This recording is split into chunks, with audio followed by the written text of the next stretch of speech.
April 1-ാം തീയതി പുതിയ financial year start ചെയ്യുകയാണ്. GST രജിസ്റ്റേർഡ് ആയിട്ടുള്ള ബിസിനസ് യൂണിറ്റുകൾ അവരുടെ ടാക്സ് ഇൻവോയ്സ് നമ്പറിംഗ് റീസെറ്റ് ചെയ്യുമ്പോൾ ചില കാര്യങ്ങൾ ശ്രദ്ധിക്കണം. ടാക്സ് ഇൻവോയ്സ് നമ്പറിംഗ് വരേണ്ടത് കോൺസിക്യൂട്ടീവ് സീരിയൽ നമ്പേഴ്സ് ആയിട്ട് വേണം വരാൻ. ഒരു എക്സാമ്പിൾ പറയുകയാണെങ്കിൽ ഫസ്റ്റ് ഇൻവോയ്സ് 01, അടുത്തത് 05, പിന്നെ 09.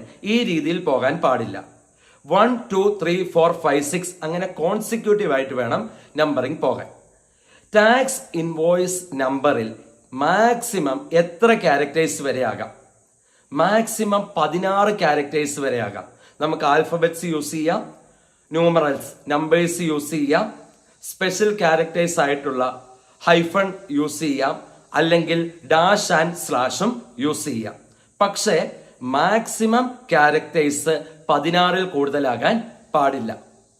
അടുത്ത ഒരു ചോദ്യം, ഒരു ബിസിനസ് യൂണിറ്റിന് ഒന്നിലധികം ഇൻവോയ്സിംഗ് സീരീസ് യൂസ് ചെയ്യാൻ പാടുണ്ടോ? ഇപ്പോൾ ഒരു ബിസിനസ് യൂണിറ്റ് AA-2627/010203 ഇങ്ങനെ ഇൻവോയ്സ് ചെയ്ത് പോവുകയാണ്. അതിനോടൊപ്പം തന്നെ അവർ BB-2627/010203 ഇങ്ങനെ ഒരു ഇൻവോയ്സിംഗ് സീരീസും കൂടി ചെയ്യാൻ പറ്റുമോ? ഒന്നിലധികം ഇൻവോയ്സിംഗ് സീരീസ് ചെയ്യുന്നത് അലോഡാണ്, അത് പറ്റും, പ്രശ്നമില്ല. ഇനി അടുത്തൊരു ചോദ്യം, ഇൻവോയ്സ് നമ്പറിംഗ് സ്റ്റാർട്ട് ചെയ്യുമ്പോൾ ഒന്നിൽ നിന്നും നിർബന്ധമായിട്ടും സ്റ്റാർട്ട് ചെയ്യണോ?